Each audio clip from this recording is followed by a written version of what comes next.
Disclaimer. All views expressed on What Makes Us Fire are solely those of the person or persons giving them. What Makes Us Fire does not represent or claim to represent any particular city or fire department, and therefore make the claim that all views and standpoints are affiliated with What Makes Us Fire and with What Makes Us Fire only. Any mention of certain fire departments or cities within the interviews are solely for informational and opinion-based dialogue. In short, if you have a problem with what was published, just say something about it and don't be a Richard. What's up, What Makes Us Fire family? How are we doing today? Hey, on this episode, I have a pretty badass guest. His name is Logan McKinney, and he is with a company or a nonprofit called Second Chance Outdoors. His nonprofit is all about getting veterans and first responders out on hunts to help them de-stress. He has a platform where he's building a peer support system like no one has ever seen, and he is fucking killing it.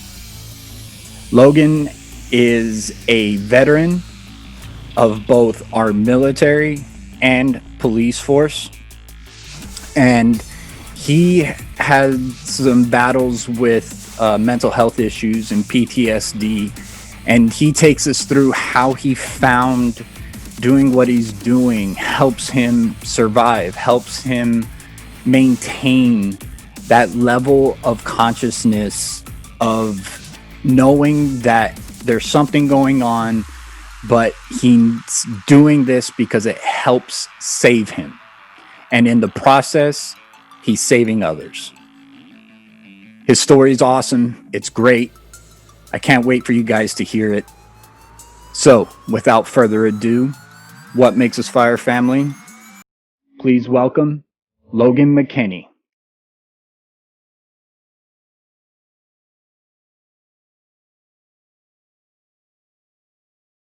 God, I wish I recorded that part. That would have been funny. That would have been good. All right, man, I'm recording. Logan, man, thank you for coming on my show, What Makes Us Fire. I heard from you. I heard about you from the outdoor medic, Miss Sarah Ann. She told me that you had her on her podcast and that I should definitely try to reach out to you and kind of just talk to you and see what you were all about. I want to let everybody know I have no idea who the fuck you are. I have no idea, man. I'm just a dude wearing pants, man. Yeah, all I know about you is your Instagram account. Shame on me, I don't follow any other of your platforms, but I think I get a pretty good idea and story of what you're all about from your Instagram. And you show a lot of pictures, you share a lot of good stories of what you do. And when I saw that, I was like, yeah, he sounds awesome. He's somebody I want to talk to. And she definitely wanted me to talk to you because I am trying. Part of my podcast, not the only part, but part of my podcast is to bring mental health into a positive light, not positive that you have a mental health issue, but a positive light in that we need to be okay to say, hey, I'm not okay. And that's part of what I want to share. Absolutely. I see your Instagram. I see what you're about. And you're definitely somebody that is pushing that idea in a very positive way and for very important people, or I consider very important people to our nation and to our freedom. So I want to say thank you. Appreciate that, man. Yeah, no, absolutely, man. Seriously. I want to start basically asking about you. We actually had quite a long conversation on Instagram, and we were talking and talking, and I realized at one point we were talking so much and trying to figure things out. I never even got your name. I remember that. You had like 30, replies going back and forth. Yep. And I didn't even know your name. I was like, oh, by the way, what's your name? What's your real name? Exactly. And so I kind of just want people to get, oh, damn, there goes the light. I want people to get to know who you are. So I know you're Logan. I know you're a hunter. I know you're a veteran, and I kind of That's have it. I got an idea of what you do, but I want you to explain that. But where you come from, man? Where did you grow up? So yeah, again, man, appreciate you having me on the show. Just real quick background, man. Logan McKinney. I am the founder and funder of Second Chance Outdoors. It's a nonprofit organization that gets veterans and first responders outdoors, whether that's hunting, fishing, camping, whatever it is. Like let's get our people, my brothers, my sisters, your brothers, your sisters out and about in camp with like-minded individuals to help with those mental health issues that you just alluded to. But about me, man, like what makes me tick, helping people. At the end of the day, that's really what I'm about, is how can I make people around me better. And I'm not that great at it. I'm still learning. I think in any role that you take on or that you assume, you're always going to be learning. So I'm just trying to make everybody around me better every single day. Where I'm from, I'm originally from the Midwest, out of Kansas City. Go Chiefs. So and yeah, We have, we well, have we have a couple firefighters from KC area, and nice. that's all we hear. Tony, you know who I'm talking about, Tony. Yep. Joined the military when I in 2008. Went down to San Antonio, Texas. Went through basic training. Went through the Air Force version of their police academy. Got stationed up in Anchorage, Alaska, and that was my first exposure to a big mountain. And I was a big snowboarder at the time, and I'd watched a movie called Out Cold over and over and over again. And there, if you've ever seen the movie, the opening scene where they're snowboarding down the mountain, I actually got to ride that mountain up in Alaska. So that was like a bucket list item right there for me. And I just fell in love with the mountains, man. Everything about them, the hiking, the views, just the openness of it, the quietness of the mountains. Just found my peace, my church, if you will, up in the mountains. From there, deployed a couple of times, got stationed down in BFE, New Mexico, like such a small little terrible town with like one bar in it that we were allowed to go to, because the other bar in town you would just get stabbed if you went into. So we couldn't we couldn't go there. Made a lot of good buddies there, and deployed to Afghanistan, out of New Mexico. Came back, dealt with some things, in probably not the most positive way I could have dealt with them. Fast forward, left, discharged from the military, separated after my first term. There's a whole story behind that, but that's for another podcast, because that's like a 4-hour story. Applied for a job as a civilian police officer with a sheriff's office in Northwest New Mexico. Got accepted, took the position, and that's where I made my transition from the military to civilian world.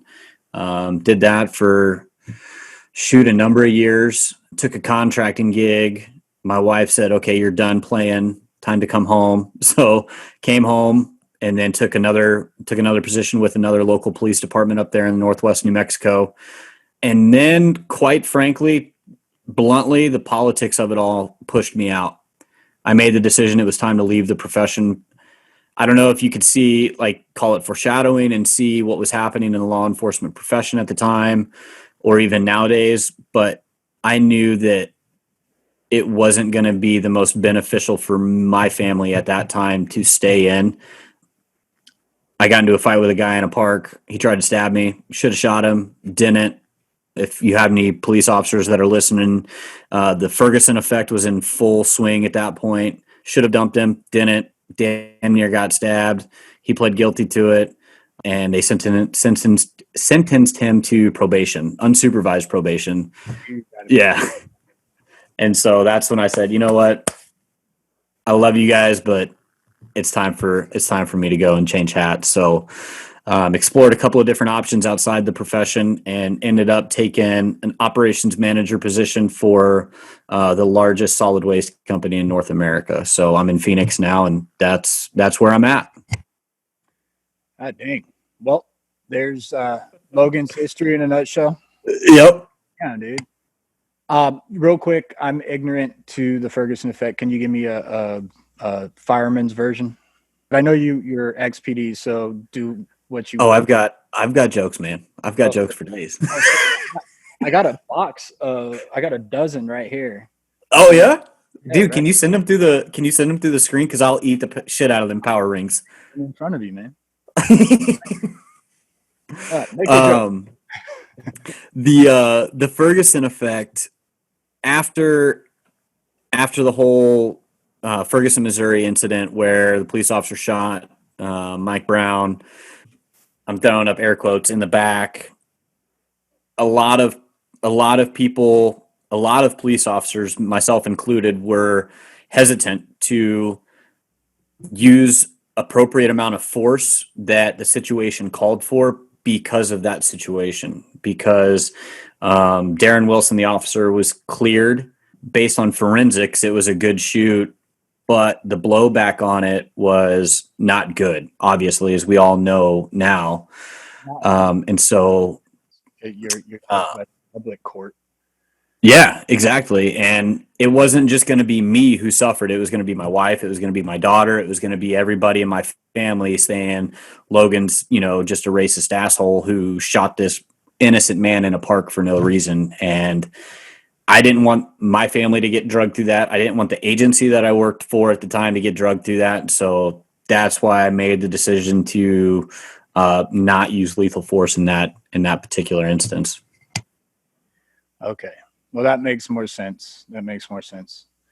Um, where I want to go back. What made you decide? Thanks for that explanation, by the way. I was completely ignorant to what that meant. What made you decide to get into the military? What was your upbringing? Was it kind of like a father son family thing, or was it friends? Was it I have nothing else to do? Yeah, kind of. Each one of my grandpas they all served, whether it was World War II, Vietnam, or Korea, in all different branches, and from varying from the Navy to the Army. I don't think we have any Marine. Yeah, we have one Marine in the family, and I knew from the time that I saw a plane hit a building, about in a few days, many years ago. I knew at that time that's what I was going to do. I was going to join the military. I was going to go fight. I was going to go do what I had to do to pay back the people that hit our country like that. So that's kind of why I joined the military. And at 19 years old, I knew that college was not college was not the way for me to go at that point. I was going to lose a lot of money. Right. No. So for me, I don't know if you listen to anything of my podcast, but for me, I was in high school when I saw the towers go down, and I knew I wanted to do something, but I saw what the military can do to my family and what it did to my family. Oh yeah. So instead of doing military, I basically did as far away of what I could because I just didn't want that to happen to me. I respect military 110%. All my family's military, uncles, aunts, um, cousins, Navy, Marines, Army, mostly Navy. But I just I didn't want what happened to my family happen to me. No, that's So fair.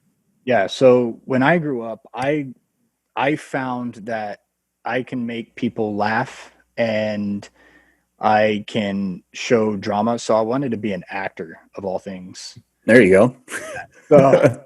yeah, right. So that's what I did. I went and pursued acting when I was very young, 17, 18, 19 years old.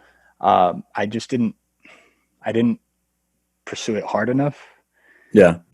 I only fell into my career because I finally came back home. I think for like the third time, I came back home to the Houston area, and my mother was like, "Look, MFer, We you're get gonna done. you're gonna stay at this house. You're either gonna be working or you going to school. If not, kicking your ass out." So I, That's fair. yeah, it was totally. Looking back, I was like, oh, okay. So on the way to the college, literally driving to the college to sign up for classes. I had my girlfriend at the time flipping through the curriculum book, the college, Yeah. Yep. college had to offer. And I told her, look through the certifications. Those are the easiest ones to get through. And Yep. she came to firefighter, and it it stuck. And that first class, the first day of class, I knew then that was my aha moment. That was my This is it. yeah, that was when I realized this is what I was meant to do for the rest of my life. Like it was Yep. that instant automatic I know. And I appreciate you for having that mindset of feeling like you needed to go and serve. I wanted to serve, but not in the military. I needed to Just find another way. yeah, different capacity, man. I totally support and get that, man. I I, mean, the military is not for everybody. Like you said, it's difficult on family life. So, I mean, 100% behind you on that one. right. I get some flack sometimes when I say that, especially to active and veterans. Some of my active and veteran friends, I get a little bit of flack. They make fun of me, bust my balls, whatever. Oh And yeah. I don't know what it was like because I never went. I only have stories and perspectives from certain people. I Right. don't have my own perspective. I just have, from what I've seen, and from what I've seen, I didn't want to put myself or anybody attached to me in the future through that. So I don't even know if that would have been the case.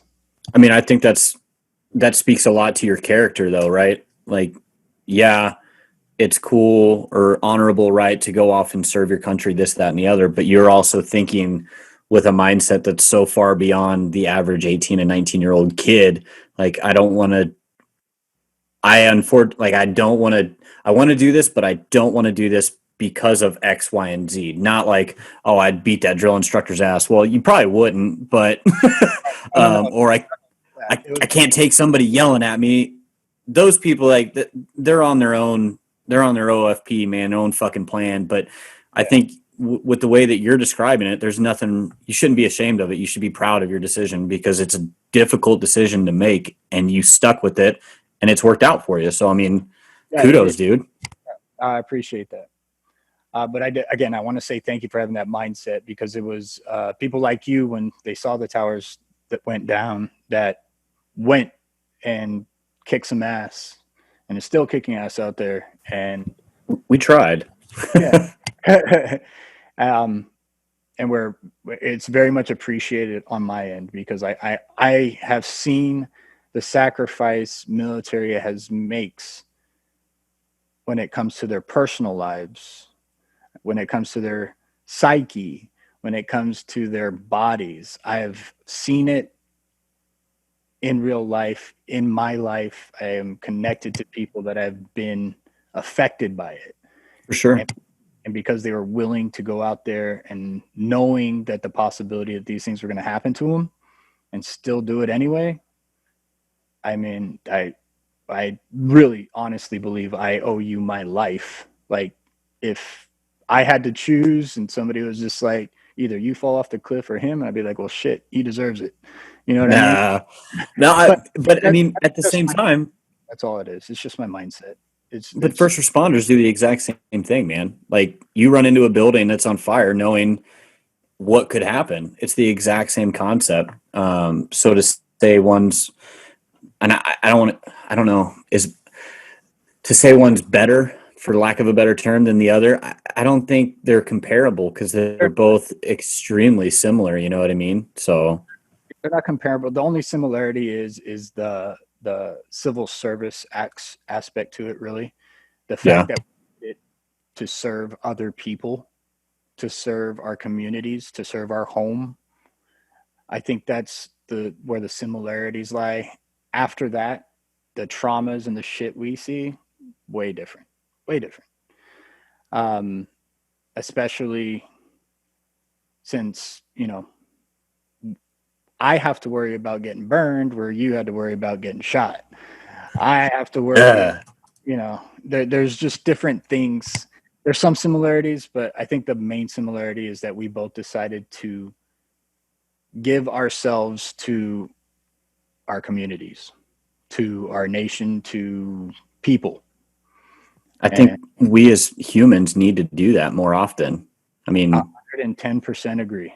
I Uh, think we're naturally just selfish to where it's about me, it's about me, it's about me. Like, man, we got to have some more people that are about everybody else, you know?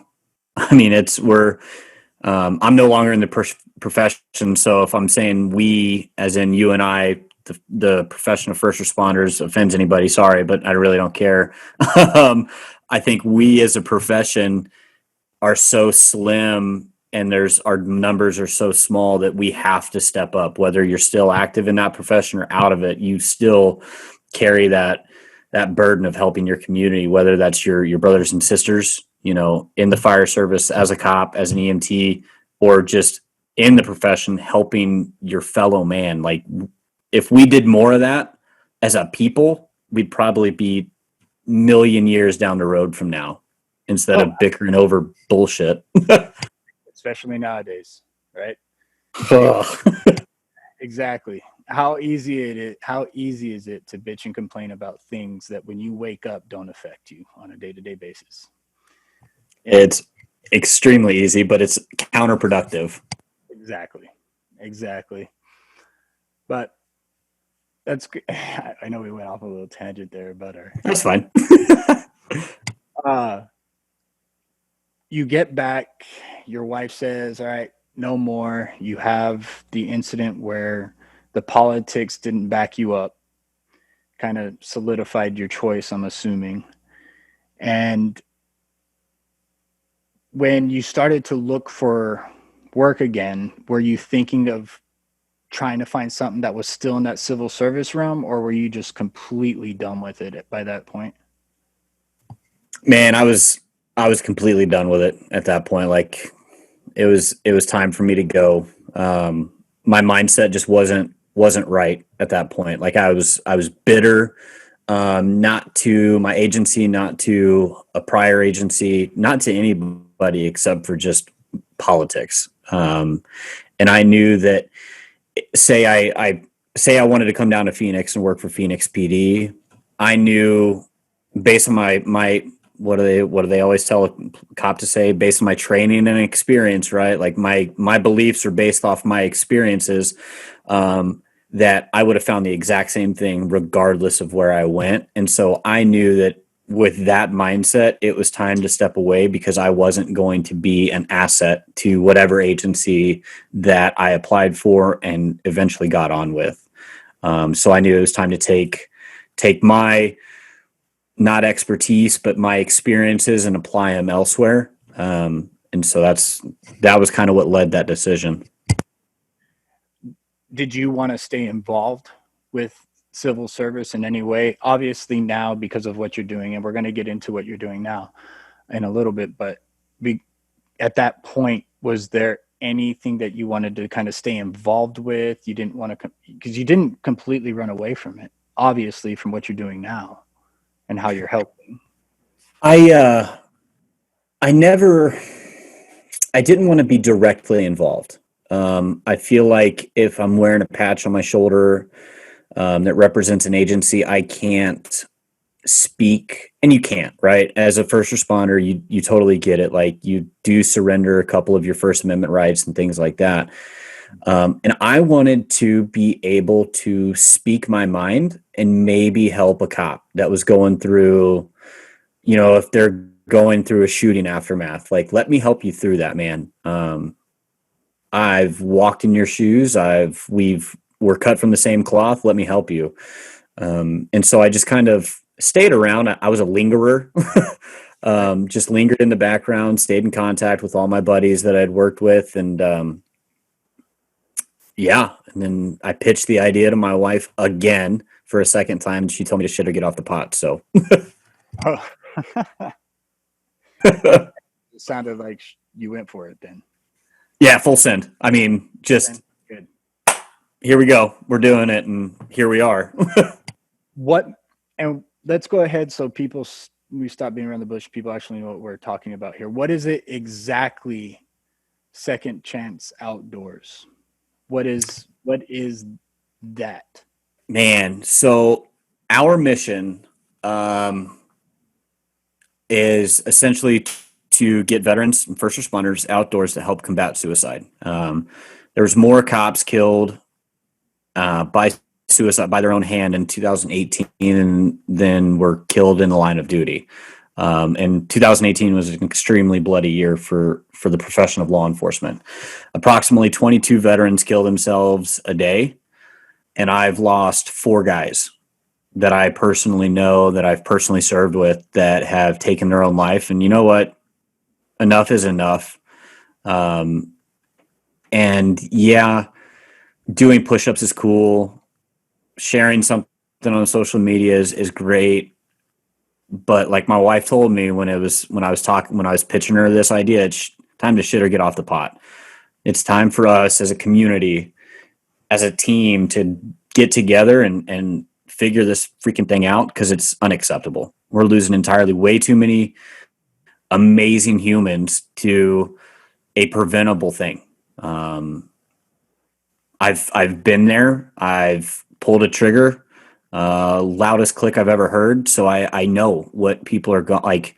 Obviously, I can't say I know what they're going through, but I've walked in their shoes, and if I can help one dude, one chick, one fire guy, one cop, a EMT, or a veteran, like, then every dollar that I've spent building this nonprofit has been worth it.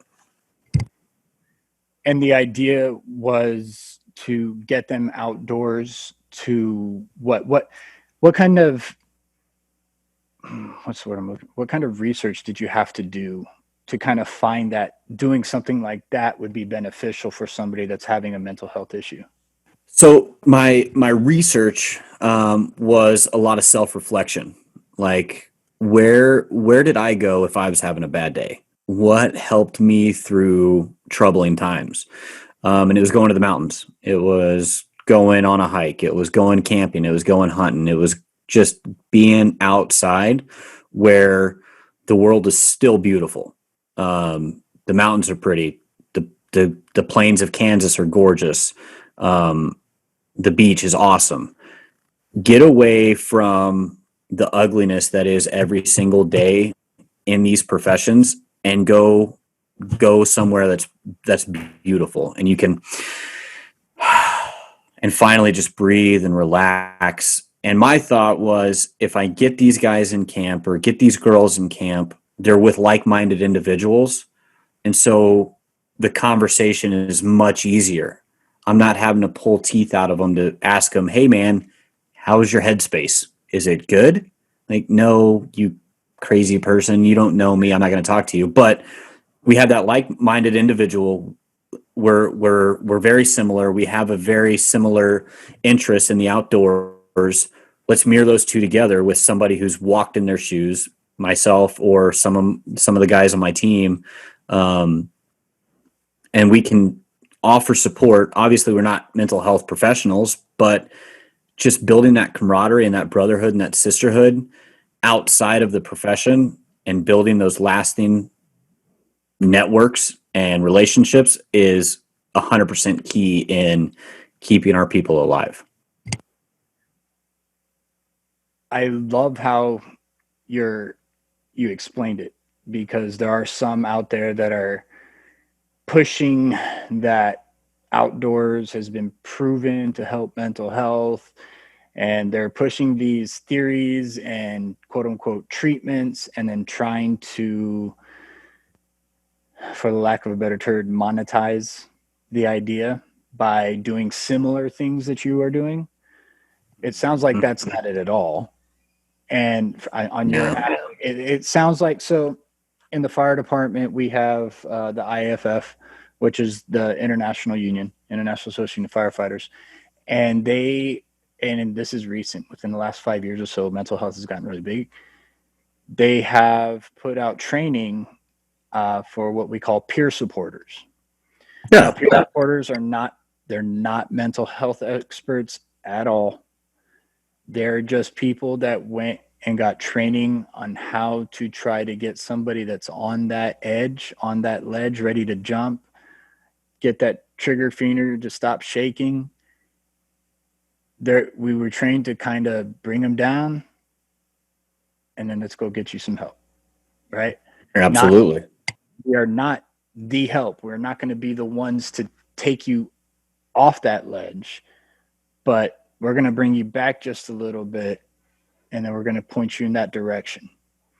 And it sounds like you are building a network and a community of peer supporters, and you have no idea how much that means when they have a fellow police officer, firefighter, civil servant, somebody that understands the job, understands the stress, instead of some Dr. Phil motherfucker trying to say, you need, Like, no, dude, time out. No. no idea what you're talking about. Shut the hell up. Yep. But you are building a community of peer supporters. You're building a community of brothers and sisters. You're building a family community. That's exactly what we're trying to do, man. And when you have a family that's not just there to have a quote unquote intervention, but just to shoot the shit and talk, just to Exactly. Exactly. You start dialogue, you would be surprised at what starts spilling out of their mouths. I was one of those people. I held it in. I held it in for a very long time. And it wasn't until recently that I started opening up again. That's another reason why Miss Sarah Ann, the outdoor medic, wanted me to contact you. Is For sure.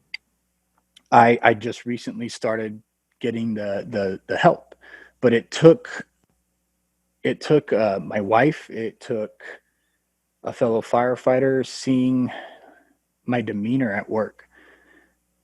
But what it meant to have a fellow peer that understood where I worked, understood the stresses, to just look at me, not say hi, not hear me talk, nothing. Literally just look at me, how I was walking, how where my head was hanging when I walked, where I was sitting throughout the day. Was I talking to them? Was I not? He noticed those little things, and because he noticed those things, he walked up to me, "Hey man, what's going on?" And that's all I needed, and I fucking broke. That's all I needed. Yep. That's all I needed. I just needed Dude, I get it. You just needed somebody to see that there was something wrong. I think that's awesome that your coworker was able to spot that. I mean, that means he truly freaking cares, obviously. And I think that's missing in a lot of, and I'm never going to downplay a clinical setting, right? Because like I said, I'm not a mental health professional. You said it, I'm not a mental health professional, and nor am I taking away from that, but having that genuine give a shit factor for a fellow human being or a fellow brother or a fellow sister, like I think that is so powerful to give the person that's having a hard time the courage to go to that clinical setting where they can really work on healing. And guess what? I'm not going anywhere if you're going in there. Like, you want me to go in there with you? Shit, man, I don't care. We'll hold hands. And I think that's what a lot of, when we talk about mental health, we always talk about, you need to talk to somebody, you need to start talking to somebody to get the help. You need to you have to be willing to go get the help. You have to just talk. What they're not telling you is how to get that person to start talking, how to show that it's okay for that person to start talking. For sure. It's like telling a kid when they're learning to clean their room when they're very young, right? You tell them, clean your room, clean your room, clean your room. They don't know what the benefit is. No. Right? And then if they go do it, they're doing it half-heartedly. They're not really in it. And it's not until they get over that they realize that when they clean their room, they get certain things, right? They have more space. They feel better. The space is clean. They get an allowance, whatever the case may be. For sure. But if you told that kid to clean the room and then they never realize those positive things tied to that, they're never going to want to do it. Nope. If you never show people that, hey, when you talk about it, there's people that aren't just trying to get your money, insurance or, psych doctors, because there are psych doctors out there that are. Oh, absolutely. 100%. Not all of them. There are some that genuinely care, but there's a couple that I've been to is literally you're just another dollar bill sign, another 45-minute session, another dollar bill sign. It's time to check. Here we go. And I think when you have people that understand the profession and where some of those stresses come from that got you that point, when you have that and then you have them show honest, genuine, give a shit, like you said, it makes it so much easier to talk, I think. I think it makes it easier because now you have people that can relate. I think it's a game changer, man. When you realize you're not the only one, I think that's huge. And guess what? We're not the only ones. Like, we're all in this together, whether it's, something that's been diagnosed or hasn't even been, revealed yet. I mean, we're all in this together, whether you're still active, you're retired, you're separated, whatever it is. We fought together on the streets. We fought a fire together. We fought in the deserts of the Middle East together. Why the fuck are we going to quit on each other here at home? When it comes to mental health, that doesn't make any sense to me. It doesn't at all. I don't know if you know who Jason Patton is. He's from Fire Department Chronicles. He's the bald guy that makes a bunch of funny videos. You might have seen him once or twice on Facebook. Might have seen him a couple of times here and there on like social media and stuff like that. Real funny guy. He's big in the EMS and fire world. He makes a lot of funny videos. Recommend you go check him out. But I had him on the podcast. He was actually my third episode. He was really nice. Cool, down to earth. I mean, this guy has millions of views on YouTube. Took a shot in the dark, messaged him. He messaged me back. I was like, awesome. But we got to talking, and he made a really good point when it came to showing sadness and showing brokenness. He said, when somebody gives you $10, it's easy for you to show happiness. We show happiness all the time, right? When somebody says, hey, I'm going to go beat up your wife or I'm going to kick their ass, you show anger. We all show anger. It's easy for us to show anger, real easy for us to show anger. Oh, yeah. When someone, like a brother, says they are having a baby, we show excitement, right? For sure. When it comes to sadness, where did we learn as a culture that was the one emotion that you're not allowed to show?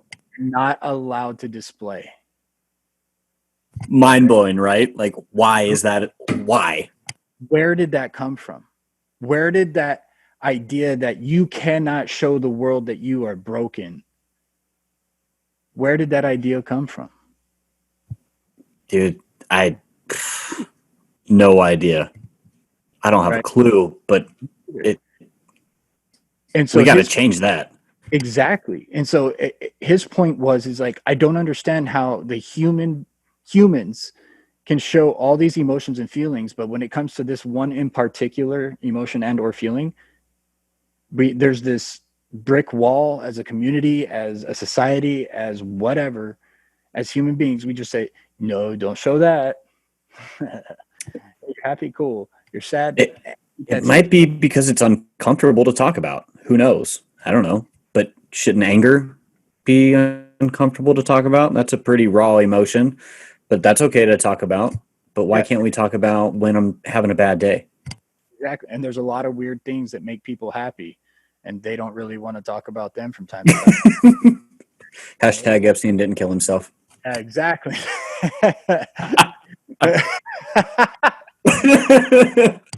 But yeah, but that's the point you made. I don't understand it. I don't understand it.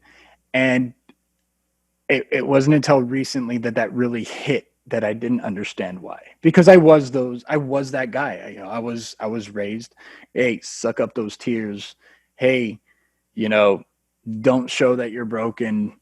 Don't tell Oh anybody what yeah, happened to you to make you broken.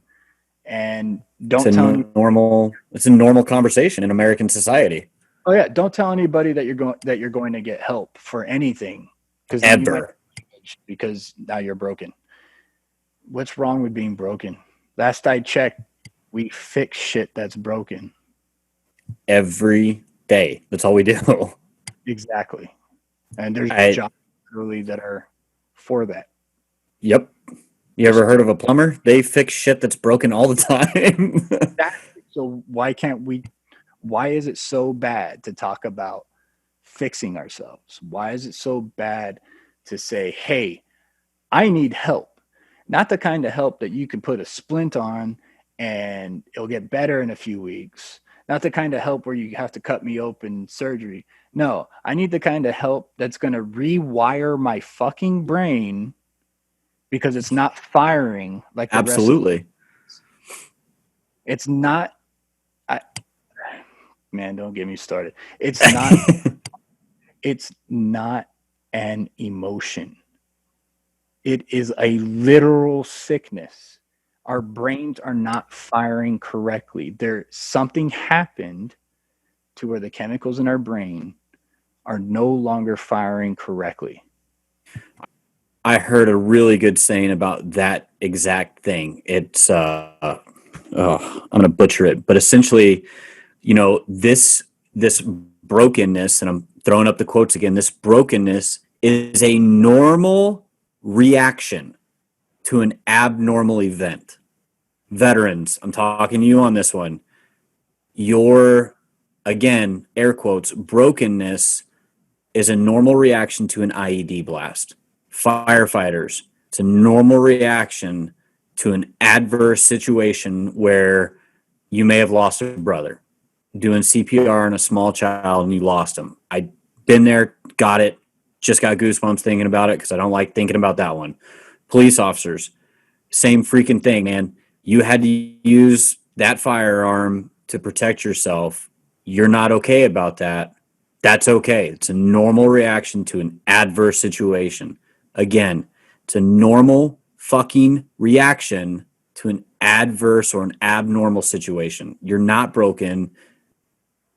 It's just it's your brain trying to comprehend what the heck just happened because it's so just not normal. And that's all it is. And again, I'm not a scientist, I'm not a brain guy, just a dude who reads some stuff on the internet every once in a while and does my own research. You know what I mean? Right. And has walked in a bunch of shoes. So just a normal reaction to an adverse situation. Exactly. And there's nothing wrong with going to try to get that fixed. Absolutely not. To make it right again. There's nothing wrong with that. And it may take more than one conversation. It may take 365 conversations every day of the year, but it can be fixed. And there's so many more productive ways to help rectify and fix that than destructive ways, even though destructive is so much easier. And quite frankly, it's probably cheaper. But it's not the way to do it. And it'll only it'll only hurt even more. It won't help at all. Don't do that. It won't help anybody. And the best way I put it is you're literally considering, if there is anybody out there, you're considering a permanent solution to a temporary problem. And it is temporary. Exactly. And I know if there is that person that's in that dark hole, like it doesn't feel temporary. No, it does not. I promise you, as a survivor from this pandemic, it is not. It is only temporary. It is not permanent. And goddamn it, there's people out here that can help you and that truly give a shit about you. So, like I said on Sarah's podcast, man, just raise your damn hand and here we come. We'll bring the cavalry. We'll come help you out. Like, it is what it is. And I always end my shows. Anybody, if there's anything that I can do for you, whether it be fire, civil service, police, friend, family, foe, I don't care. If you're on that ledge, contact me. I might not have all the answers, but I guarantee you, we will find somebody that does together. And Yeah, because I don't have all the answers. no, neither do I. Logan, you have an amazing setup in what you do.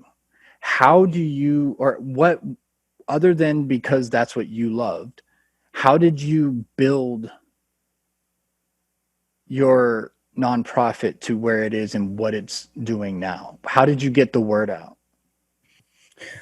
So I came up with this idea and just, like I said, pitched it to my wife. And this is still when I was actively working the streets.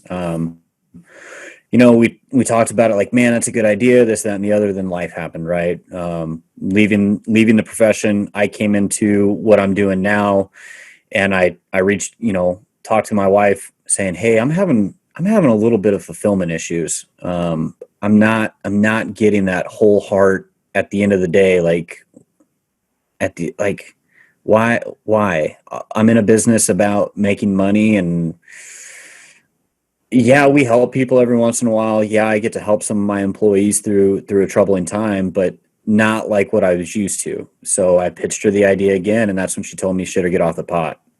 Went on a buddy of mine's podcast called Western Contours, and before anything was even on freaking paper, I just kind of verbal vomited onto this podcast because I knew that if I did that, my feet would get held to the fire, and it was time to shit or get off the pot. From that point forward, got a lawyer involved, made sure all the paperwork was dress. Everything was hunky dory, and then just created the social media platform and just started pumping out content.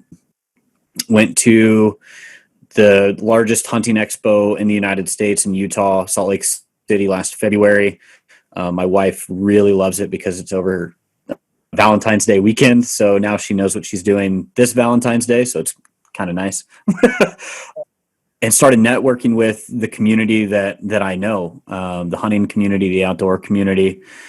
And then where we really started to take off, we got hooked up with Brandon Waddell and his amazing family over at Mountain Archery Fest. Mountain Archery Fest is a 3D archery shoot that's all over the Western United States.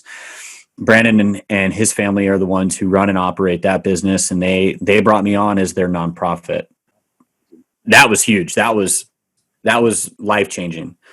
Got to go to Idaho this year, Utah, Colorado, and get up and talk about my mission, share my experiences, and share my passion with the world at that point. And it's just been a snowball effect rolling downhill. I've got people coming out of the woodwork saying, hey, I've got this hunt. I want to donate it to you guys.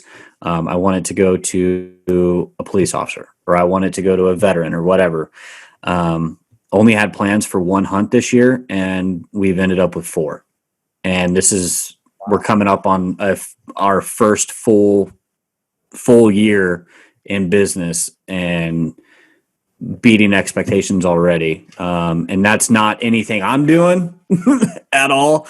That's all the people. That's the community. The people that have listened to my stories, heard my mission, and answered the call. I mean, I post things on Instagram every once in a while, talk on a podcast. But it's all due to the people that have just taken the mission and ran with it. And I'm just lucky enough to help drive the idea forward. Well, it sounds like you are you're the sticky fly paper, and all the flies are helping you, right? You put yourself out there, and you're saying, here I am, use me. And it looks like because of that story, because you're willing to put yourself out there, they have an avenue to go. And it takes people like that. It takes people being willing to be the pillar, so to speak, the monument. And I know it Yeah. sounds big and grandiose, but it is. It is. You're willing to be that pillar. You're willing to be that monument for people to come to and give. And you're the one that facilitates that route for them to do it. I'm sure there's plenty of people out there that are like, well, shit, I have a lease. Man, I had 20 hunts. I only sold 19. Might as well give the last one to somebody. And who do I give it to? Well, now they And have that's happened. right. It's Now they it's have it. been absolutely incredible. Have you found it um, hard or easy for actual participants to contact you? Are they referrals? Are they people that reach out? Who are the ones that you are actually taking on these hunts? Okay. So we've got a couple of raffle winners that won, just through a raffle where we were donating a elk tag in Utah to a veteran firefighter, first responder, police officer, whatever, and people bought raffle tickets. Dude, I shit you not. I had one guy. I went on Instagram Live during the raffle, and I kept the raffle open for another hour on the live. And dude donated, I shit you not, $700 and some odd, and goes, I don't want it. Give it to a cop, give it to a veteran, give it to a firefighter. I'm here to help. Like, Jesus Christ, that right there was crazy. And then I just put the wheels up or the names up on a wheel, dude, and hit go. And a police officer out of New Mexico is going on a hunt in Colorado. It was supposed to be in Utah, but there was a few details that fell through the cracks. No fault to the guide or the outfitter that was working with us. In fact, we're going to be working with him again. Just one of those weird. We're chalking it up to COVID. More people buying hunting licenses and tags this year than normal. So we kind of slept on a few things and then woke up just a few minutes late. Couldn't get the tag, but we were able to get the same guy on an elk hunt for Colorado this year. Got another sheep hunt in Colorado, and that's going to a recently retired veteran that did 20 years, 22 years, something like that, and over like 12 combat deployments. So he was brought to our attention by some of his subordinates saying, hey, this guy needs to go. He's earned it. So we're taking him. The guy that we had in Utah this past few weeks, his name is Chris. He is active duty military. He's never hunted past the Mississippi, never been west of the Mississippi to hunt. And he is actually doing a really cool thing for veterans as well. So we brought him into camp to get him on what we hope to be his first big game animal, but he ate tag soup the entire trip. So couldn't get it done, but made a really good connection, have a long, and a lasting friendship out of that camp. And that's part of it, man. Just building those relationships and building those friendships.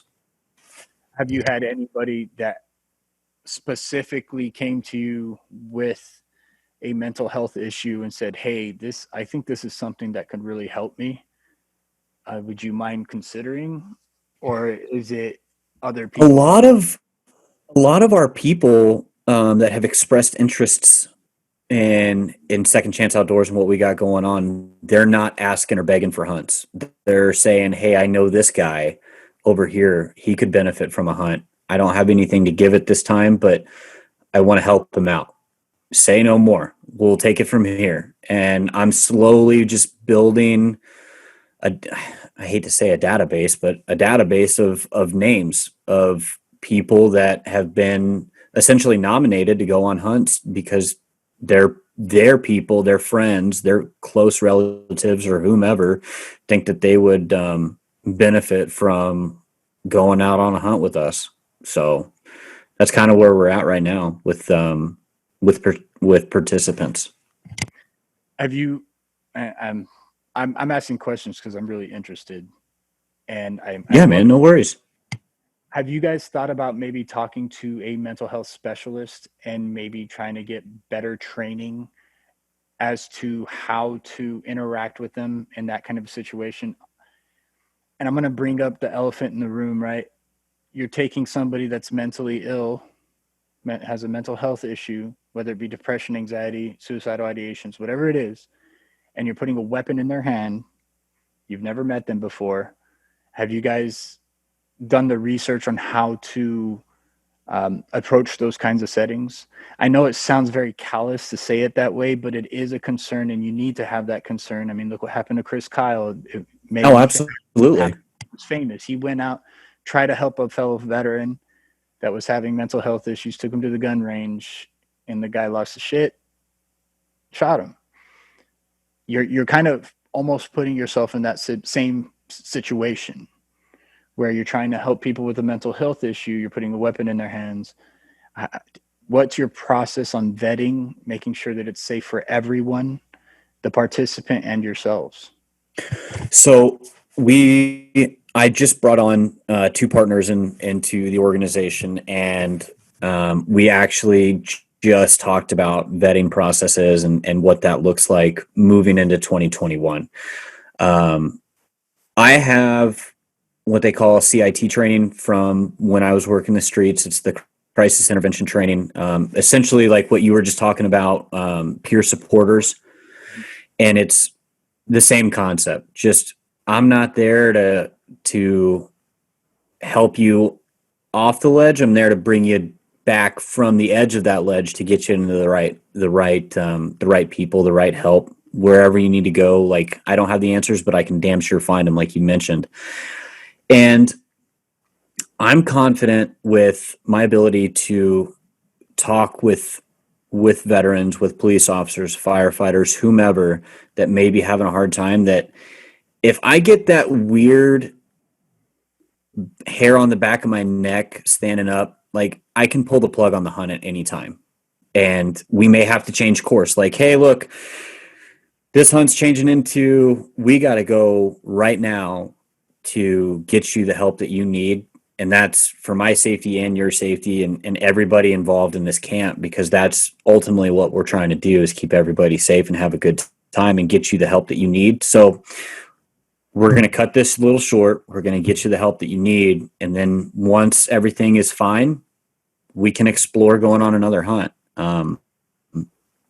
But as far as the Chris Kyle situation, things like that, we haven't had, and again, coming up on our first year, we haven't had anybody that's really hit me as the shooter in that scenario. There's been a couple on Instagram that have reached out to me through DM, and I'm just kind of like, there's something wonky here. And so that's when I came up with the idea of, like, how do we truly vet these people to ensure that we're bringing the right people into camp? And so I've got, like I said, I brought on two more guys onto my team, and the three of us are coming up with what that vetting process looks like.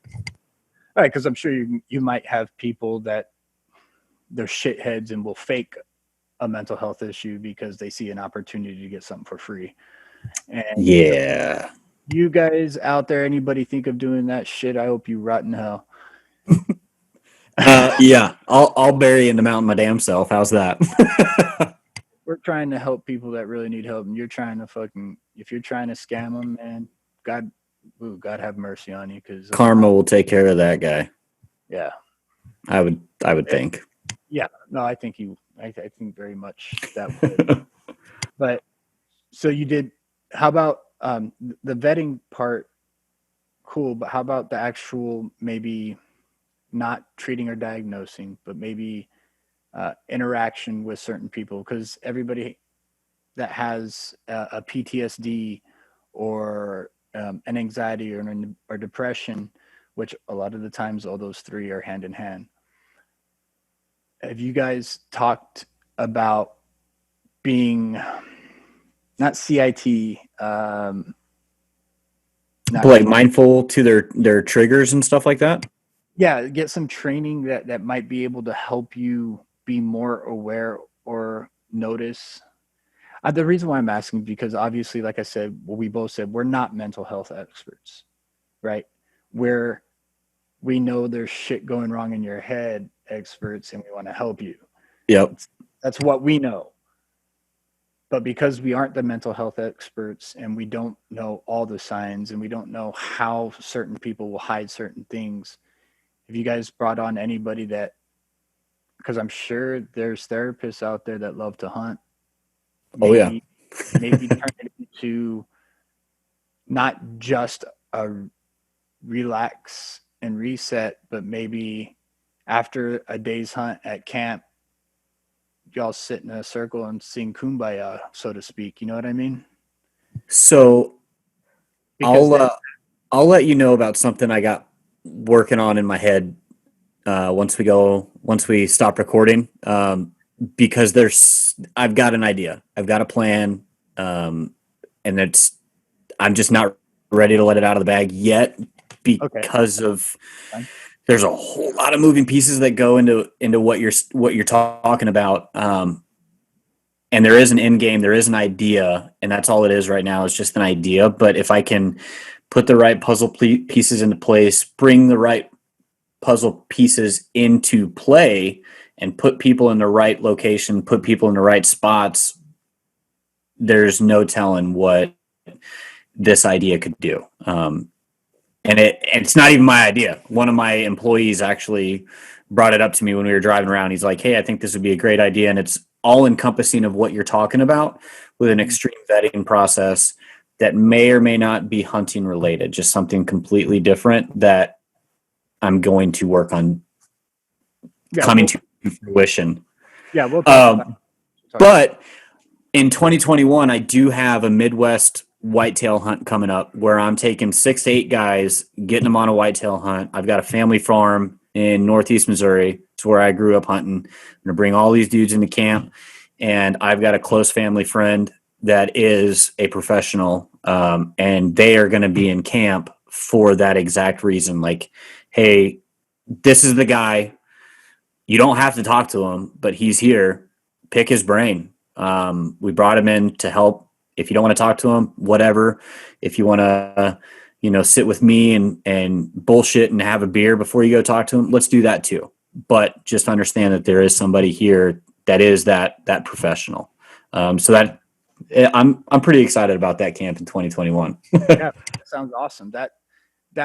I mean, I already support what you're doing because I love the community that you're building to begin with.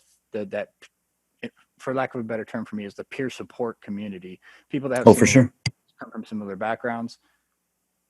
Being able to build that community is huge.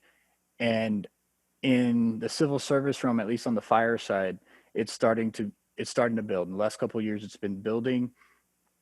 The idea of actually talking about your mental health has become more acceptable. Obviously, we still have some of the, don't mention that shit. You can't handle it. We've got a long ways to go. Oh no, absolutely. But we're making strides, man. Like you were just saying. I think we're making huge strides, and people like you are helping facilitate that outside of the civil service realm. You are civil service, you're PD. We all know what the EAP is, the Employee Assistance Program, right? We all know what that is. Yeah, we all know what that is. I've had some good luck with it, thank God, when it came to my marriage. That's good. For me, I haven't had as much luck when it comes to my mental health. It's just hard to find somebody that really understands the firefighter aspect of it all. Absolutely. Then likewise, same for PD, right? EAP is there, and it's an amazing program. Like the concept behind it is an amazing program, but some of the people that they connect you with just aren't the right people. And they're not bad people. They're not wrong people. They're just not the person for that particular job, for that particular individual. And that's all it is. That's all it is. It's really all it is.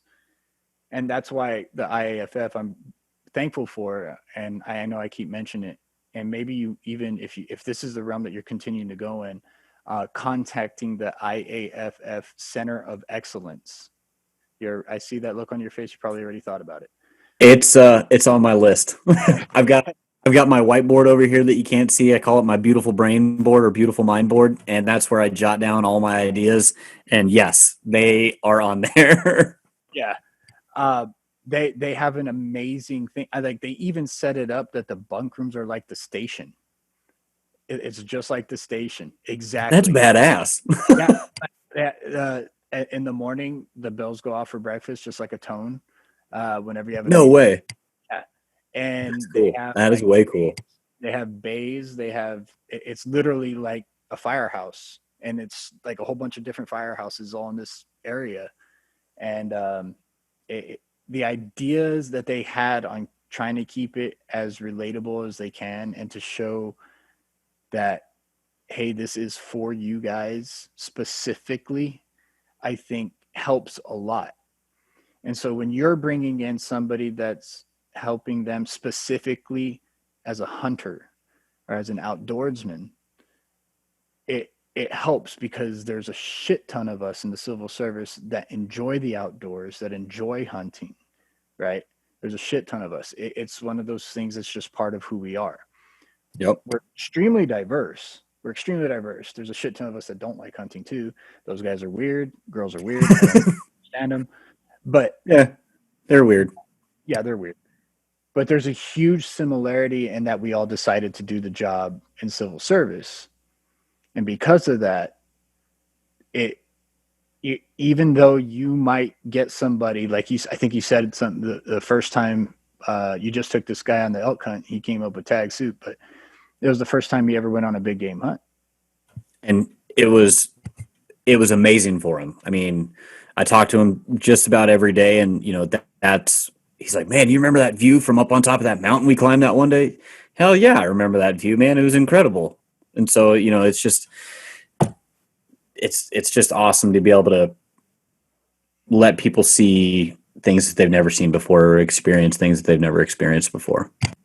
What was your end game when you thought about this concept? What's your end game here? Is it something to just you're creating an avenue for people to get help, but is that all you want it to be? I don't think that's all you want it to be. What's your end game for the Second Chance Outdoors? Oh, the end game would have to be the thing I just spoke about real quick. But for me, I want to mention. no, you're good. For me, I would like to, and I hope people don't take this the wrong way.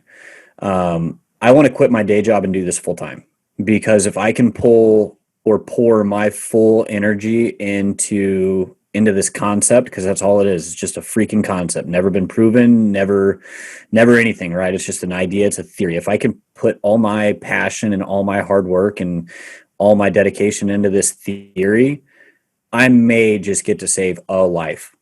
And if I save one life, then that's the end goal. That's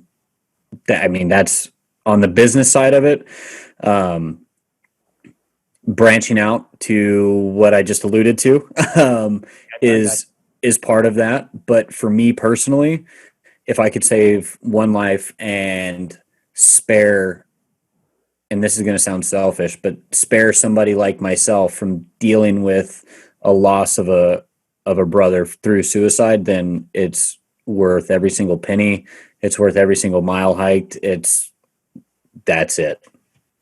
I don't think it's selfish to say spare someone like yourself, because you are talking about the family members. You're talking about the friends. You're talking about the parents. So that's not selfish, man. That's well said, man. Well said. You're thinking about everybody when it comes to that person that's dealing with the mental illness. Obviously, what do we learn when it comes to civil service? Who do we take care of first? Ourselves. Oh yeah. Then your brother, your sister, then the community. Why? If you can't take care of yourself, how the fuck are you going to take care of your brother, sister? And if your brother, how are you going to take care of everything else? exactly. Yep. And so your first mission in that keeping somebody alive, I think that's looking from the outside in, and this is me just giving you what I'm seeing. I think that's your end game. That is your ultimate. It's just keeping somebody alive. Yeah. 100%. The benefits to that are you're helping the brothers and sisters, the family surrounding, right? For sure.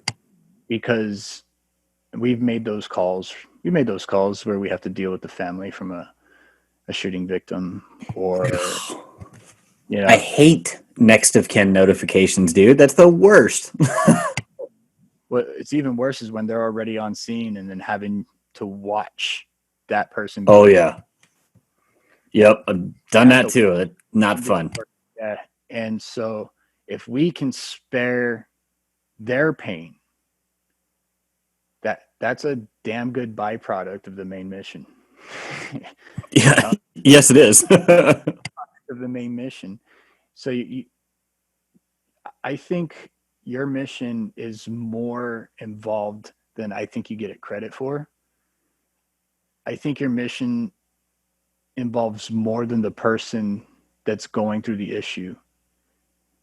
Your focus is on the person going through the issue, and that's exactly what we need. But I think because that focus you're putting on, you're helping so many more people around that person that I don't think you even really realize how many people you're actually helping by helping that one. You really think you're helping that? I got no words on that one, man. Like, I mean, think about it. You're really helping that one person. You're putting all your energy, your time, finding the hunts, getting the word out there, finding the money, finding the donations, finding the sponsors to help that one person. But what you don't realize is when you help that one person, you save their family from the heartache of losing their loved one. You save that family from the heartache of having to bury them, the financial burdens that go along with it, the psychological dealings that the children have to deal with. You are creating a ripple effect, huge ripple effect, by just helping that one person that needs the help. Dude, that you are involved in. I don't think you give yourself credit for it. I would never have put that together, honestly, because like you said, man, like your focus is, you're hyper focused on the one individual at that one time. But I mean, I'm not going to argue with you. I think you're right with the ripple effect. If we are successful in saving that one guy, that one girl, how many more people does that affect in a positive way? So, I mean, I would have never, I'm going to start using that during my engagements and stuff like that. So I'm going to steal that from you. I'm glad I can give you that perspective, because I really do think that you are. You're even if you're making them smile for that one day, or you gave them a really damn good trip and they go back and they share that happiness and experience with the people they love. When your wife comes home and she's happy and excited, something good happened to her, you're happy for her. You show happiness. You're for sure excited for her. You feel good for her. So you're not only making that person feel good, you're making the people around them feel good. And then you're creating, again, you're creating that feeling that just goes out, which can be reciprocated back to that person, because that's what they need. You're helping the people around them just as much as you're helping them. And if we can, get that one person talking about it, and they know a buddy that's going through a hard time, and all of a sudden we get that person in camp, I mean, then we're starting all over again, right? So yeah, I mean, like I said, I would have never put all that stuff together, but you're not wrong. And with what you're doing and Sarah's doing and the entire community of people that are wanting to make a difference, think about that tidal wave. It's no longer a ripple effect, man. It's a freaking tidal wave sweeping across our professions, and really helping the people that literally go out every single day, risking their lives for people that they don't even know. Right. Exactly. And that's part of why I wanted to do this podcast. There are several reasons why I wanted to do the podcast. One of them being bringing awareness to mental health. And it hit me really hard. And I'm going into a personal story real quick. It hit me really hard on my Facebook page. I just started it a month ago or something, and I have 1,100 followers now. And 1,100 followers can post whatever they want on that Facebook page. Well, I'm scrolling, and I see this one post. Hey, somebody hit me up in a bad space right now. I need somebody to talk to. I was like, oh, I'm going to comment. Hey, I'm not doing anything. I'm literally on my phone scrolling through Facebook. Why should I not see what this guy needs or girl? I didn't know. Right. And so I messaged him and said, hey, I don't know what's going on, but if you need somebody to talk to, I'm here. No big deal. And so he started texting me. He tells me the issues that he's going through, a call that he was going through. And so I just literally, I texted him for 2 or 3 hours that night. Back and forth. And then I told him, I was like, hey, I'm on shift right now. Tomorrow I'm off shift. If you want, you can call me on the Facebook app, the Messenger Facebook app, and we can video chat. And, you know, I'm here. I'll listen, whatever. Well, the next day I'm working on the podcast. I'm doing some editing, and I get a phone call from the guy. I don't want to say his name because he hasn't really given me permission to. But I get a phone call. And he's in the UK. He's in England. What? Exactly. That's badass. Oh, crap. And he's like, hey, man, I just want to say thank you. I was just like, for what, man? All we did was talk. And he goes, no. You saved my life last night. You're like, what? People on YouTube are going to see my expression right now, but like my eyes went big. Yeah. My heart sank because I was happy that I helped, but sad that he was in that position that he felt For like sure. he thought he was going to lose his life. But when I heard that, it made me realize that what I'm doing, even if he never heard the podcast before, the fact that he got connected somehow, some way, and the thousands of people, of the 1,000 people that are following the page, had I never put that out there, would I have been able to do that? Would he have been saved that day? There's no telling, but the fact, the fact that you were there at that time because of something that you believe in and that you're passionate about saved that person. And that's incredible. I mean, that's what we're trying to do. Whether it's here in the United States or to our brothers and sisters across the pond, like we're all cut from the same freaking cloth, man. We all bleed the same color, and we all can relate on such a level that a lot of people just will never understand or be able to comprehend. right. And he's actually PD, believe it or not. He's a cop over there. That's badass, man. That's way cool. So, and that's when I realized that from now on, whenever I hear of a company or a movement or a nonprofit like yours that is trying to, what I guess I did without even, I did it without trying. So I can only imagine how many people you could actually help when that's your mission. When that's your mission, God knows how many more multiplied by that one that I did.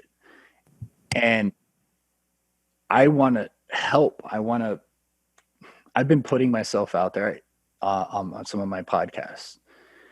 I've noticed that this podcast has definitely opened the door to myself, and it's opened up my perspective on a lot of different things. I'm opening up more.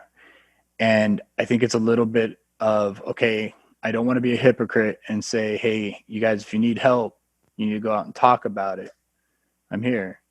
And then not talk about it. Right. My own, right? Yep. I get it. I don't want to be a hypocrite. And so me getting on the show and sharing little bits and pieces with some of the guests I have on, I'm getting a lot of feedback from people that have similar stories, that can relate, that want to help, that want to find help, you know, whatever it is that I've noticed. And it's a completely sidebar from what I thought this podcast was going to be. Honestly, what I thought this podcast was going to be is I'm going to have a couple of firefighters, their friends and their family sit right next to me, hit record, talk, hit record, paste. Nope. Nah, That's not how they work. not that at all, man. I literally spent a month and a half in preparation. Oh, yeah. Yep.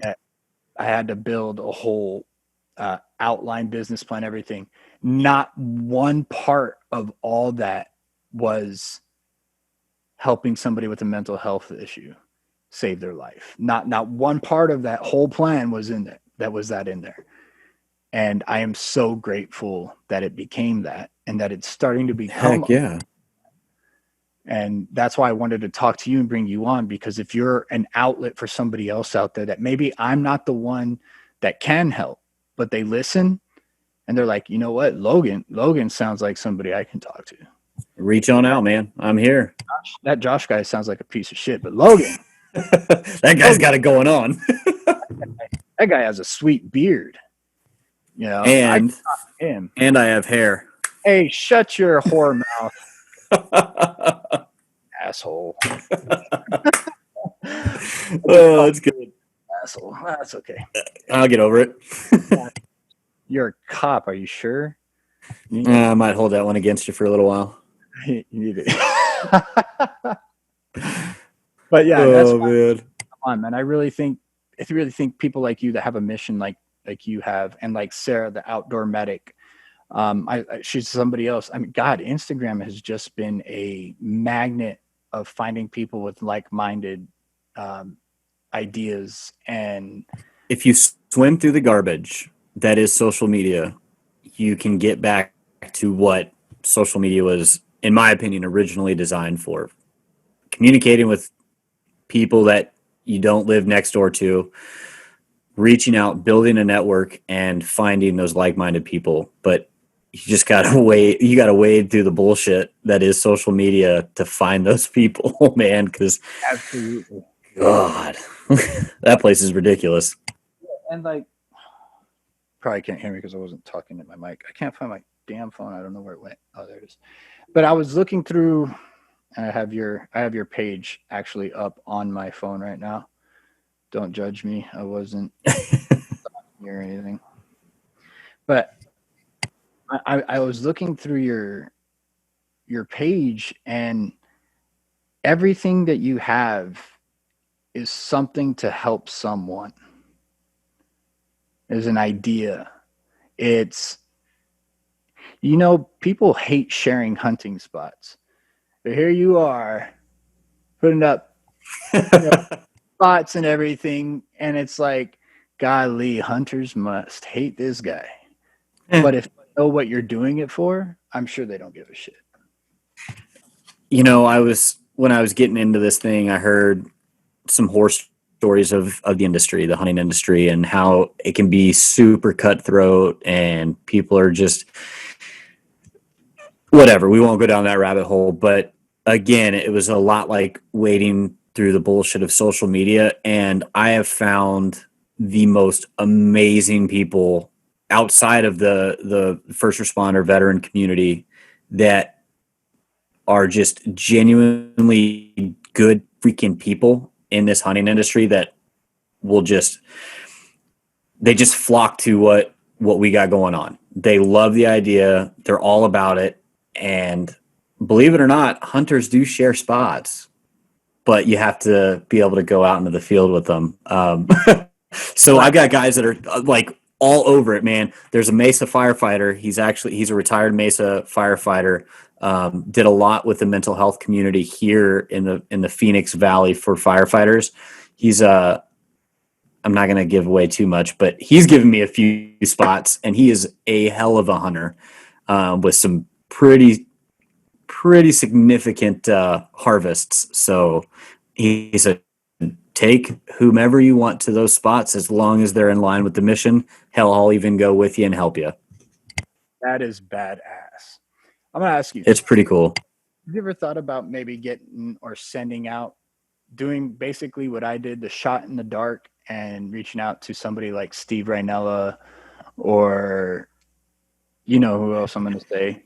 Oh yeah, so I actually have an email drafted with a video, and me and my team are putting the final puzzle pieces together, and that's going to get shotgun blast to not every single person in the hunting industry, because there's a few that just don't align with what we got going on, but anybody who aligns with what our mission is and our mindset as a collective team, they will be hearing from us very soon, probably by the end of the month, because we're already gearing up for 2021. So Without promoting him, Steve Rhinella, I don't know if you saw Stars in the Sky, his new Netflix show. no, is it good? Oh my God, dude, write it down. Yeah, write that down. It's Stars in the Sky, got it. yeah, it's not necessarily like his Meat Eater show. It's not like that at all.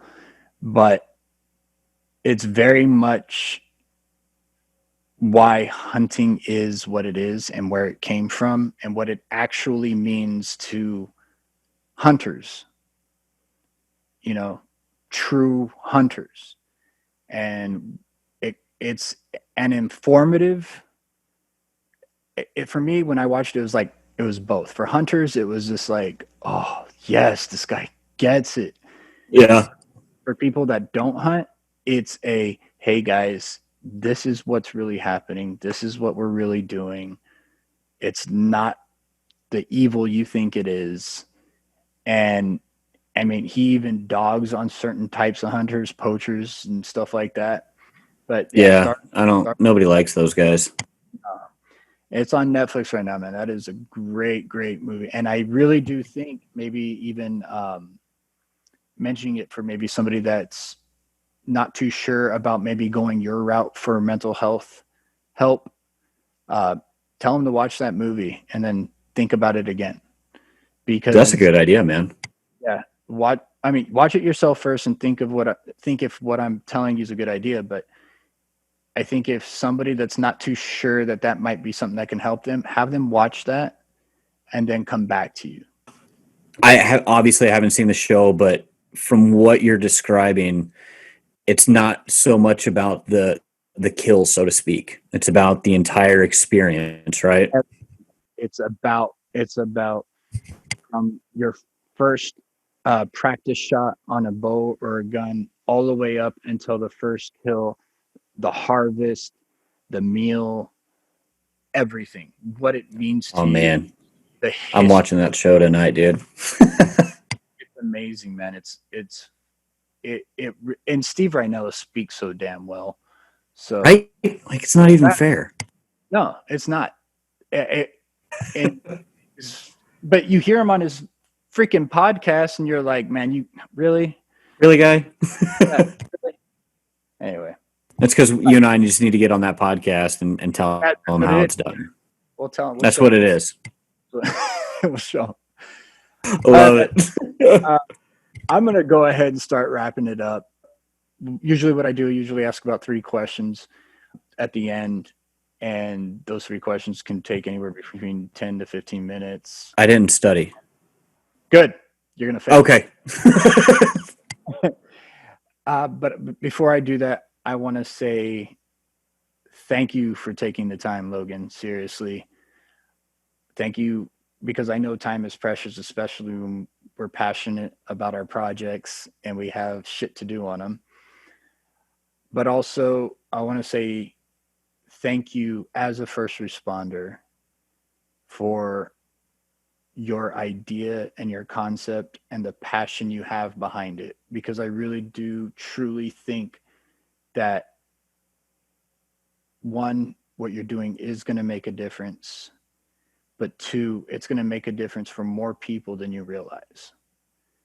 And that ripple effect is going to be huge. And I can't wait for you to see the effects of what you're doing, because I can already see that there's going to be effects and you're going to make a huge change, man. You're making a huge fucking footprint in this area of our lives, and it fucking means something. And I want to say, I don't know you, but I fucking love you for doing it. Thank you for doing it. And if you need my help in any way, shape, or form, you let me know. I'm in the Texas area. You need me to start looking for hunts in Texas, I have some connections. I'll do what I can for you. But thank you. Dude, I'm not even going to try to follow that with with something more profound, but man, it's been an honor to start this, to run with it, meet people like you, meet people like Sarah, come in contact with the guys that I've got coming into camp. I mean, one of the coolest feelings that I've had so far doing this thing was being able to make that phone call to the police officer in New Mexico who was actually working the streets when the giveaway was going on, so he couldn't even be on there. And I got to call him while he was working the streets, and he was just so overwhelmed with emotion and joy and just sheer excitedness that it was like, you know what?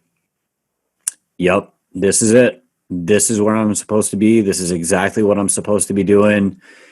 Everything else in my life has led up to this point and points moving forward.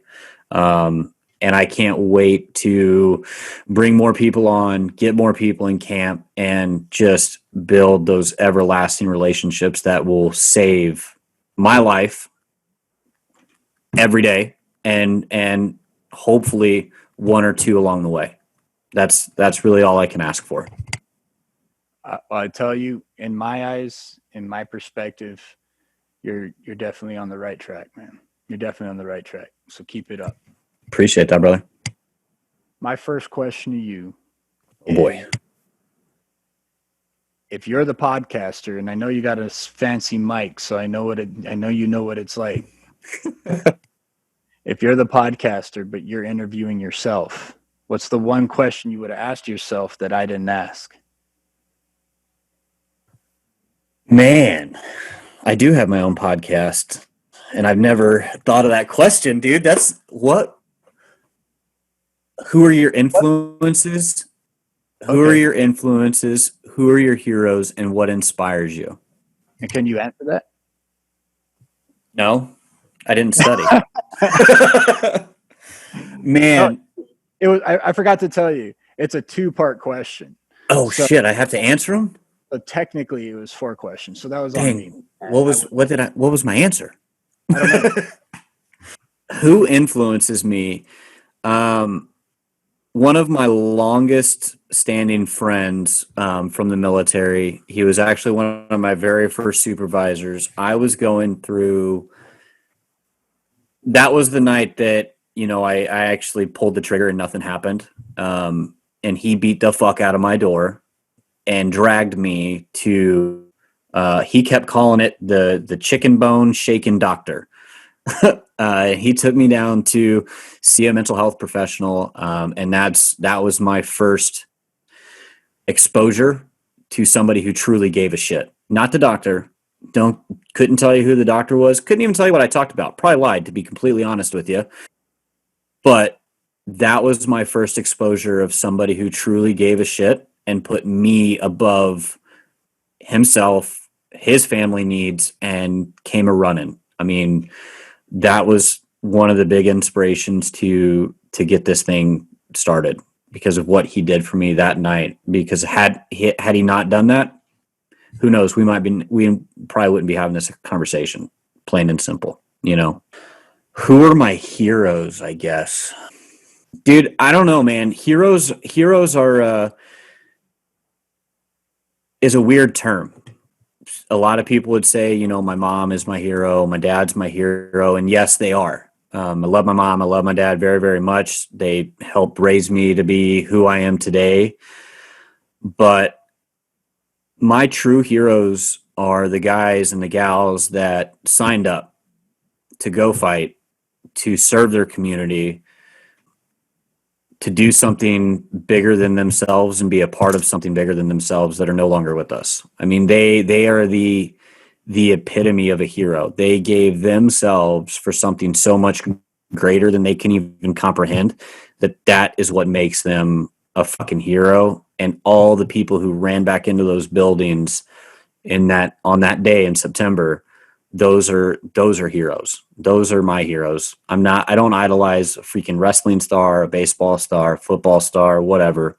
I idolize, and I don't idolize isn't even the right word, but I call them heroes for the simple sheer fact of their selfless act that they gave.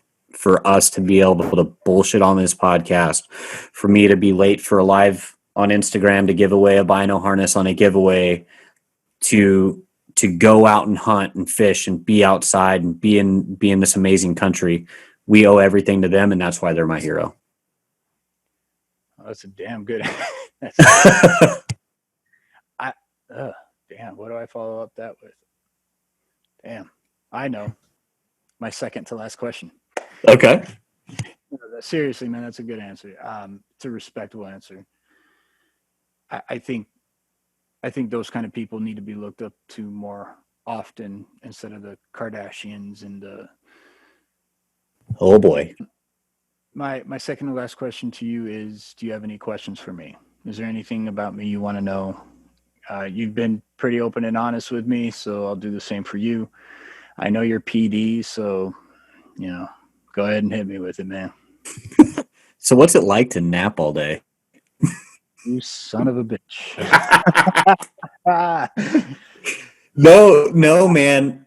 What motivates you and what drives you to continue doing what you're doing right now? And that's both the fire service and continuing on with your podcast. I'll start with the fire service.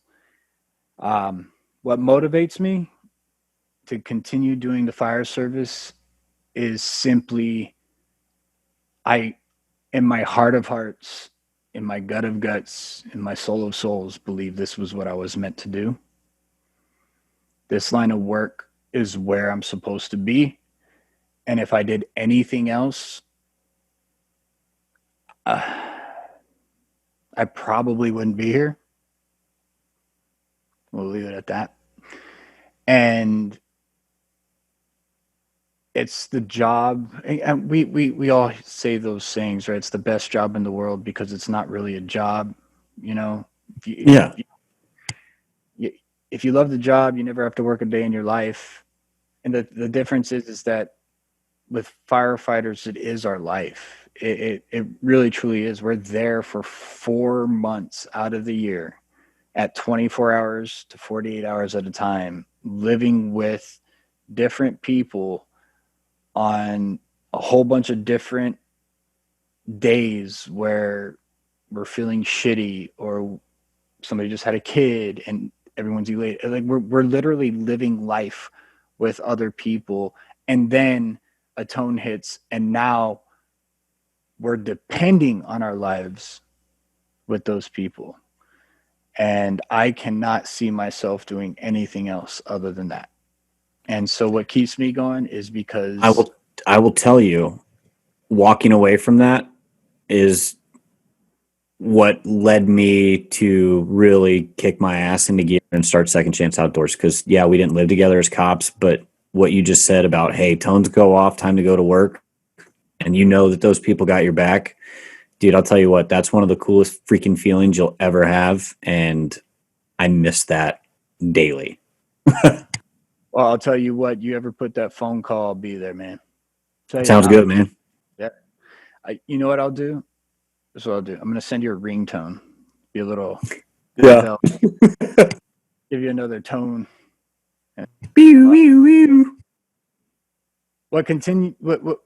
What drives me to continue doing the podcast Yeah. I have to be honest with you, man. I didn't. One, I don't know for sure how well I'm doing as a podcaster. I don't know where my end goal is supposed to be. I don't know if I want one because I just want to continue doing it. But when I told you the story about the gentleman from the UK, that was I started it by wanting to show the diversity within the civil service realm of the people, of to show how many different types of people become civil servants. People that would never hang out with each other on a day-to-day basis outside the job because they just disagree,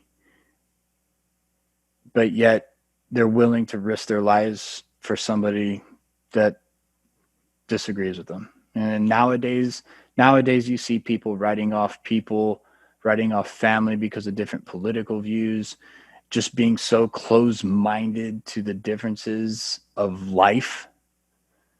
Yeah. It's just the differences of life. People are just totally writing them off, being shitty human beings to one another. And what I wanted to do is I wanted to show how diverse the fire service was, and to let people know that those people that you disagree with, those people that you write off on your daily life, those people that you tell go kill yourself on social media and shit like that, those people are the ones running in that house when you're trapped and it's on fire. They're the ones saving your kid's life. They're the ones saving your parents' life. They're the one risking themselves even though you want them to go kill themselves. And they will That's do it over and over and over again, over and over and over again, no questions asked. And so regardless of how you feel about us. Exactly. The idea was maybe to put that little bit of information out, so maybe open up somebody's ears and mind a little bit.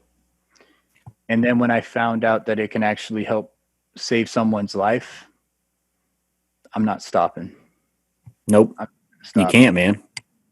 I'll have conversations about, I mean, we can do a whole fucking podcast where we just rag on each other, cops and fire, guns and hoses. I don't care, because somebody out there is going to hear it, think it's fucking hilarious, get on. They're going to have a good day. They're going to have a good day. And I can make a new friend. I have made so many new friends. I've gotten so much closer to the people that I work with, the ones that have come on the podcast. I've gotten so much closer to them on a much deeper level that had I not done this, I don't know if I ever would have gotten that relationship. Right. And so those are the reasons that keep me driving to do what I'm doing when it comes to the podcast. So those are my answers. Sorry. Well, dude, I wouldn't worry about your status or whatever as a podcaster. Don't look at the analytics, because the analytics will drive you nuts. Just keep doing it because you're killing it and you've got a good thing going, and it's yielded results in a foreign country. So you're doing something right. So don't stop. You're not allowed.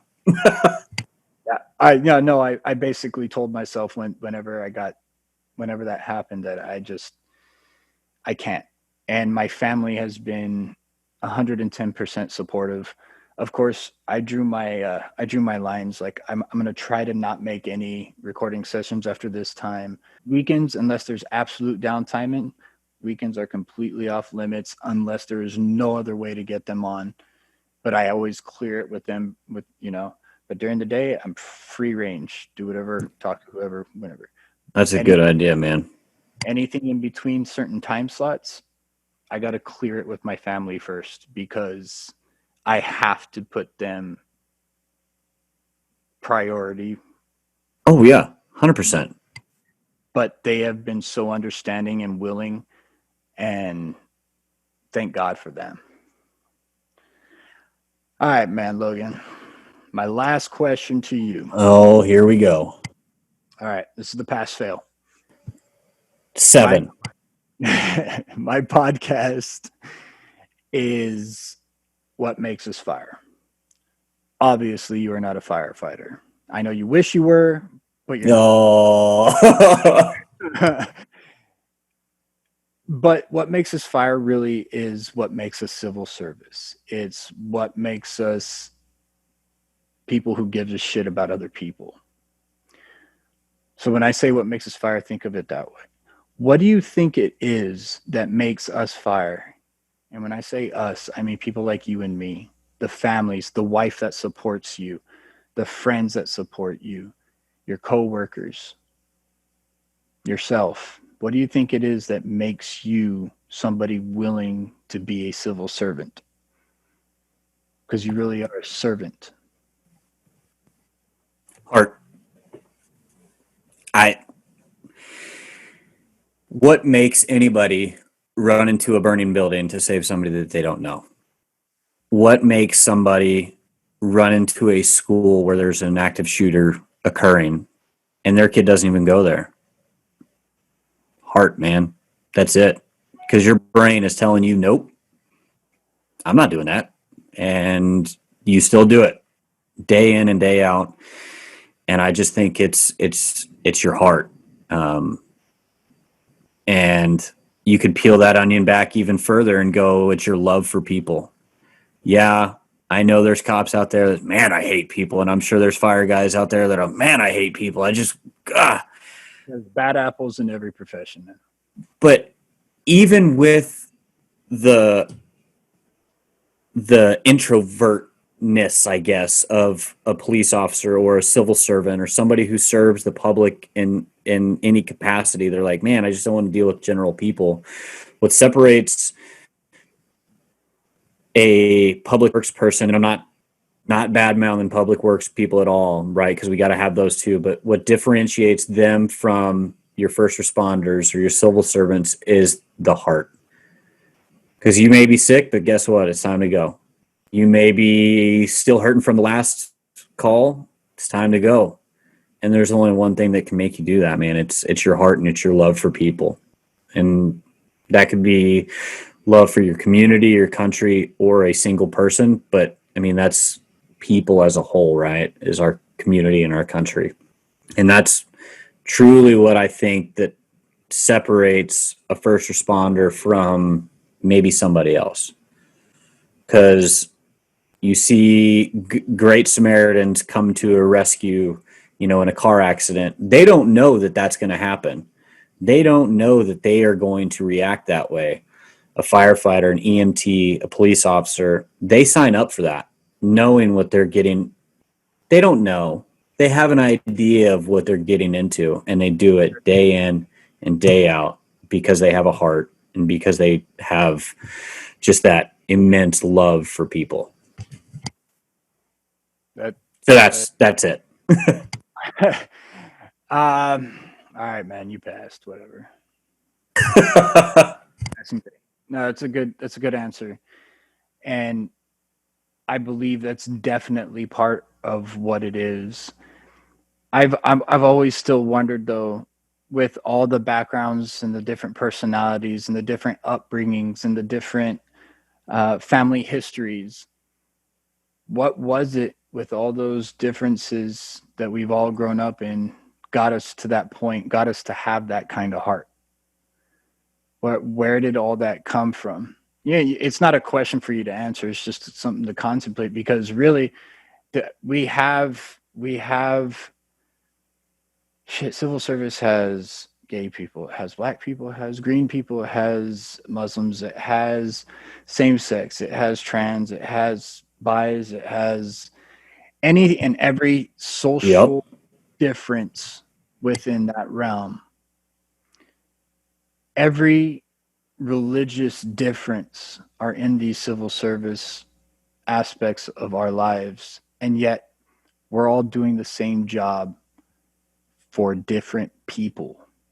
Sometimes the job even challenges what we were brought up to believe and what we believe, but we still do it.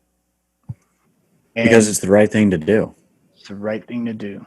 But my thing is I'm wondering where it comes from. Where did that idea of the right thing to do come from? And it's a hard thing to answer. I don't think there's any one size fits all answer to that. There's a whole lot of, I mean, you could have somebody who's religious about it. You could have somebody who did it because their grandpa did it.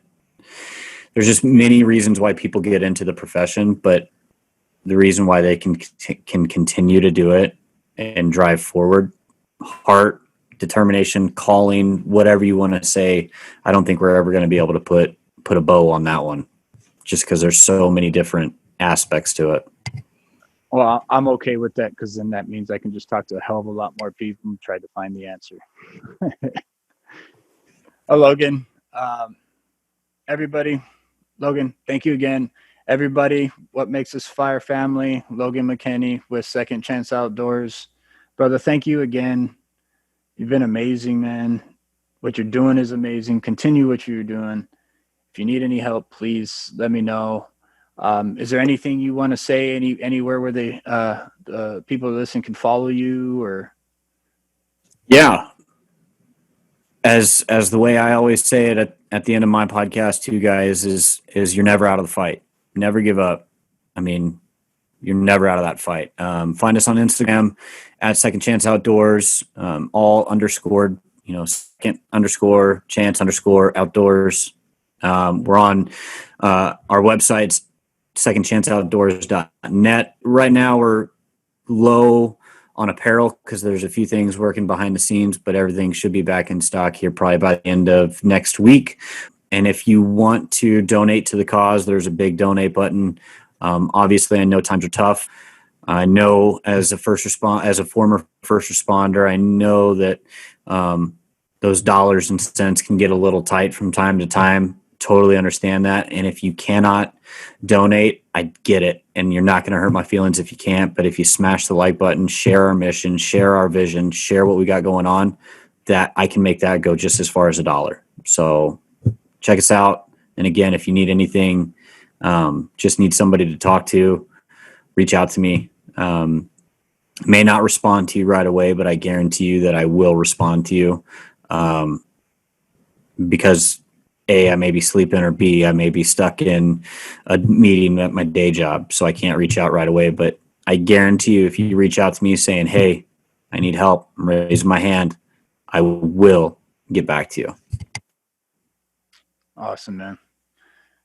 Again, I appreciate it. What Makes Us Fire family, you heard him. If you needed help, get in contact with him. Go to his website, secondchanceoutdoors.net. Donate if you can. Find some apparel, some pretty sweet apparel. You can see a lot of it on his Instagram as well. Logan McKinney, thank you, sir. Thank you for coming on. Yeah, I appreciate it, man. It was fun. All right, family. Take it easy. Have fun. Stay safe. Peace. All right, What Makes Us Fire family, that was Logan McKinney. I want to thank him again for coming on the show and sharing his story with us. Y'all remember to go follow him. Go follow Second Chance Outdoors on Instagram, and then go ahead and hit up his website and support him. Support his cause. It's a damn good cause. And I truly believe in it. And I think that with the What Makes Us Fire family support, he can go far in helping our brothers and sisters and our veterans take care of themselves. So, in saying that, please remember to follow What Makes Us Fire on Instagram, Facebook, TikTok, and Twitter with the tag @WhatMakesUsFire. You can also follow me on YouTube with What Makes Us Fire, one word, space, podcast. And of course, if you need to reach out and you don't want to reach out on social media, you can always email me at whatmakesusfire@yahoo.com. I take everything that you guys send my way, and I will read it, I promise. And I will respond as quickly as possible. Anyway, What Makes Us Fire family, I love you guys. Thank you so much for your love and support. Please continue to listen. Please continue to share. Get out there, have fun, stay safe. And remember, let's show some peace.